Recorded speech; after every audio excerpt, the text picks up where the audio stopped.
უკრაინაში პოკროვსკისთვის და მირნოგრადისთვის ბრძოლები კრიტიკულ ფაზაში შედის. ამერიკის არმია ვენესუელის სანაპიროებს ადგას და ნებისმიერ დროს მზად არის რომ დაარტყას ქვეყანას. პირველად ისტორიაში ნატოს ქვეყნებმა იარაღის და ტყვია-წამლის წარმოებით რუსეთს გაასწრეს და ჩვენ ქვეყანაში ბოლო კვირაში მაინც მანჩო გიორგობიანი იყო მთავარი თემა. ხანდახან მართლა მჯერა ქოცების რომ სუვერენული ქვეყანა ვართ. კი ახლა მსოფლიოში პირდეც ხდება, მაგრამ ჩვენი დღის წესრიგი განაცვალე. მოკლედ მანჩო გიორგობიანმა ერთ-ერთ მარკეტში შელაპარაკების შემდეგ დაურეკა 6 ჯელს და ის ბიჭები მივიდნენ მაღაზიაში და სცემეს მოლარეს და მეორე მოლარეს.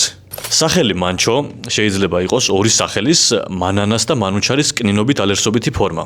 და იმ გოგლი-მოგლში, რასაც ჩვენ სახელმწიფოს ვეძახით, მანჩო აღმოჩნდა მანანა. და არც მანჩო არ აღმოჩნდა მთლად კნინობით ალერსობითი ადამიანი, უფრო კნინობით ქსენოფობითი. მარკეტში აზერბაიჯანული წარმოშობის მოლარეს უთხრა რომ შენ ქვეყანაში წაეთრიაო.